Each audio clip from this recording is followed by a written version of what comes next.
Hey everyone, welcome to The Bold and the Beautiful. I'm Oma, and I'm so excited to have you here. If you love Bold and Beautiful update, then you're in the right place. Make sure to hit that subscribe button and turn on notifications so you never miss a video. Alright, let's dive right in. You ever keep a secret so heavy, you felt it was eating you alive? That's what happened to me. For months, I carried the truth about that night. A night that changed everything. Buried deep inside because I was terrified of losing the one person who still looked at me like I wasn't broken. But when I finally told Electra the truth, it wasn't clean, it wasn't easy. It shattered everything. My family, my friends, even the way I saw myself. My dad's rage nearly destroyed us, my mom's guilt almost tore her apart, and Deacon uncovered a family secret that changed the way we all looked at Luna forever. This is not just a story about love, it's about survival, betrayal, and finding out who's really by your side when the truth finally comes out. I don't even know where to begin, but I guess the best way is to just start at the night that changed everything. People keep telling me that sharing your story helps lighten the weight you carry, but I'm not so sure. Sometimes I feel like the more I say it out loud, the heavier it becomes. But maybe that's just because the truth doesn't let you run forever. It makes you face it, again and again. So here I am, trying to explain what that night really was. For a long time, I didn't think I'd ever be able to tell Electra the truth. She was the one person in my life who still looked at me with pure trust, like I wasn't broken, like I wasn't carrying around all this shame. She was everything steady and safe that I clung to when the rest of my world was falling apart. And the thought of losing her, it terrified me more than anything else. But keeping a secret like that inside of you, it eats you alive. I thought I was protecting her by hiding it, but really, I was protecting myself. Protecting my pride, my fear of rejection, my shame. And every single day that I kept it from her, the distance between us grew. I don't think she saw it at first, but I felt it. Like an invisible wall that I built myself brick by brick. The night I finally told her wasn't planned. I'd been going over it in my head for weeks, rehearsing what I would say, how I'd say it, how I'd somehow explain something that doesn't make sense no matter how many times you twist it around. But when it finally happened, it wasn't neat or practiced. It was messy. It was ugly. And it hurt more than I imagined it could. We were sitting in her apartment, in that little living room of hers that always smelled faintly like vanilla candles and fresh laundry. She had her legs curled up on the couch, wearing one of my old hoodies that was way too big for her, and she was smiling at me, just smiling, like she always did when she didn't know I was falling apart inside. I don't even remember what we were talking about before I said it. Something small, something meaningless. But then the words just slipped out, like they'd been sitting on the edge of my tongue, waiting for me to stop being a coward. Electra, I need to tell you something. About that night. She tilted her head, her smile fading into this look of curiosity. She thought I meant something normal, like a stupid fight I'd had with my dad or something embarrassing from my past. She had no idea. And I broke. I couldn't look her in the eyes as I said it. My voice cracked, my chest tightened, and I told her everything. I told her how Luna had cornered me, how I froze, how the whole world felt like it spun out of control and I couldn't breathe. I told her about the fear, the disgust, the shame that followed me every day since. I told her how it wasn't what everyone thought, that I wasn't with her willingly, that I wasn't Luna's lover, I was her victim. For a moment, the room went completely silent. The only sound was the faint hum of the refrigerator in the kitchen. I couldn't look up. I was sure that if I saw her face, I'd see disappointment, judgment, maybe even disgust. But then I felt her hand touch mine, trembling, but gentle. "Will, oh my God," she whispered. I finally looked up, and her eyes were filled with tears. She wasn't angry. She wasn't disgusted. She was heartbroken, for me. That's when I realized something I'll never forget. Sometimes the person you're most afraid of losing is the one who will hold you up when you can't stand anymore. But don't get me wrong, it wasn't easy. Not then, not now. Telling her didn't make everything magically better. It didn't erase the nightmares or the guilt. It didn't fix the way people looked at me when rumors spread, or how my own mother, Katie, couldn't bring herself to fully believe me at first because believing meant facing something darker than she was ready to accept. And Bill, my dad, he reacted the way only he could. Anger. Rage. Not at me, thank God, but at Luna. At the whole situation. He wanted blood. He wanted someone to pay. But anger doesn't heal wounds. It just leaves you burned out and hollow. Katie, though, she broke down when she finally let herself face the truth. She told me she would never let Luna near me again, that she'd fight every day to protect me. But you know what stuck with me the most? The guilt in her eyes. Like she thought she'd failed me. Like somehow what happened was her fault. And Deacon, he was caught up in his own storm with Sheila, with secrets and lies that stretched back years. But when he realized what Sheila had been hiding about Luna, he looked like the ground had been ripped out from under him. Because for him, Luna wasn't just some distant figure.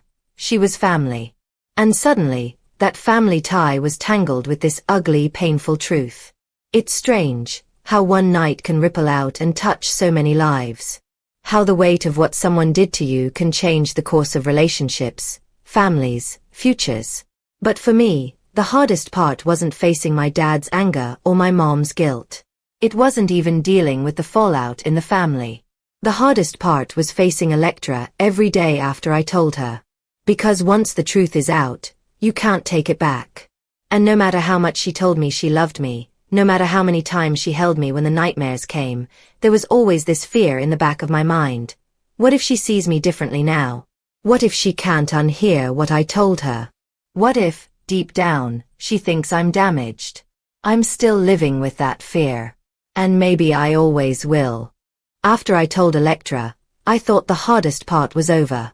I thought the worst of it was behind me because I had finally spoken the truth out loud. But I was wrong. Telling someone is only the beginning. What comes after, the whispers, the stares, the way people shift uncomfortably when they see you, that's what really tests you. The first person I had to face after Electra was my dad. Bill Spencer is not the kind of man who sits quietly and reflects. He's fire, he's storm. He's the kind of man who walks into a room and everyone feels it. I've spent my whole life trying to measure up to him, and in that moment, I was terrified of what he'd think of me. I'll never forget the look on his face when I told him. His jaw clenched so tight I thought his teeth might crack. His fists balled up like he was ready to throw a punch, even though there was no one in front of him.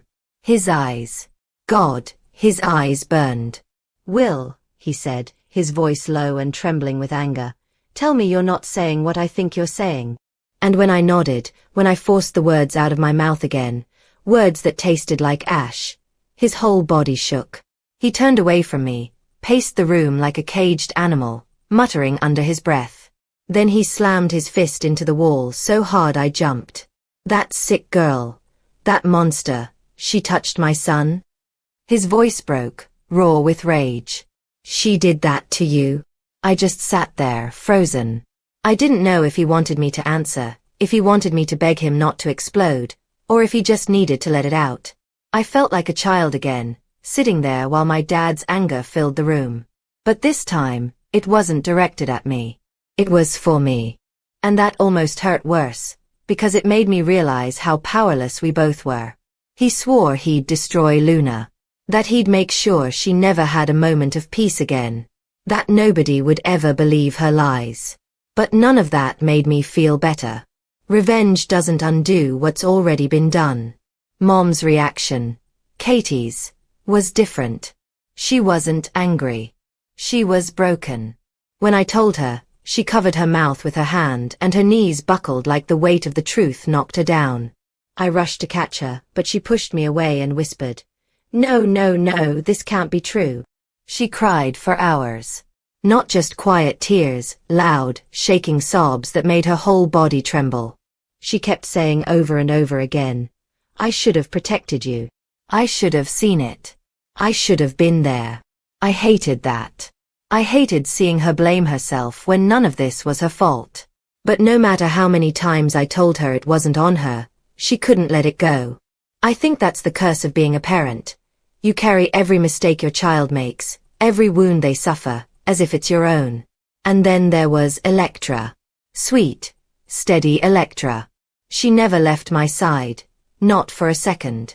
Even when the family chaos erupted, Bill storming around, Katie crying in the kitchen, arguments spilling into the night, she sat with me, holding my hand, whispering that I wasn't alone.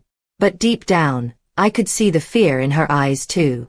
Not fear of me, but fear for me. Fear of what this meant for our future. And maybe a small part of her wondered if we could ever be whole after something like this. The whispers started almost immediately. Families like mine, Spencer's, Forrester's, Logan's, we don't get privacy. Everything becomes gossip. Every secret finds its way into someone else's mouth. And soon enough, people were talking. Some believed me. Some didn't. Some didn't want to believe because it was easier to dismiss me than to accept the truth about Luna. And the worst part? Some looked at me differently. Not with pity. Not with disgust. Something else, like I was weak, like I had let it happen. That's the cruelest part of this kind of truth. People don't know how to hold it. So they twist it, reshape it, make it easier to swallow for themselves. But for the person living it, for me, it never gets easier. It just lingers. Deacon, on the other hand, was a whole other storm. He was tangled up in Sheila's lies, in the family secrets she'd been hiding. When he found out the truth about Luna, it was like watching a man's world collapse in front of him. I was there the night he confronted Sheila. I didn't see everything, but I heard enough. His voice roared through the walls. You knew. You knew what she did, and you kept it from me. You protected her while Will suffered. Sheila tried to defend herself, tried to twist the story like she always does, but Deacon wasn't having it. For once, he wasn't blinded by love or loyalty. He demanded every detail, every hidden truth. And when it all came out, when the last thread of her lies unraveled, he looked destroyed. Because Luna wasn't just a stranger to him. She was tied to his blood, his history, his shame. I almost felt sorry for him. Almost. But then I remembered the nights I couldn't sleep, the nights I woke up in a cold sweat, the nights I stared at Electra wondering if she'd eventually give up on me. And my sympathy disappeared. As all of this was happening, life didn't stop. Work didn't stop. The world didn't stop. Everyone else kept moving forward, laughing, loving, living, and I felt stuck. Like I was frozen in that one night while the rest of the world blurred past me. That's when I realized that telling the truth doesn't fix everything. It doesn't erase the pain. It doesn't silence the whispers. It doesn't repair the relationships that break under the weight of it. Telling the truth just opens the door. And what walks through that door? Anger, guilt, heartbreak. You don't get to choose. You just have to face it. And that's exactly what I was trying to do. Face it, one day at a time, even when it felt impossible.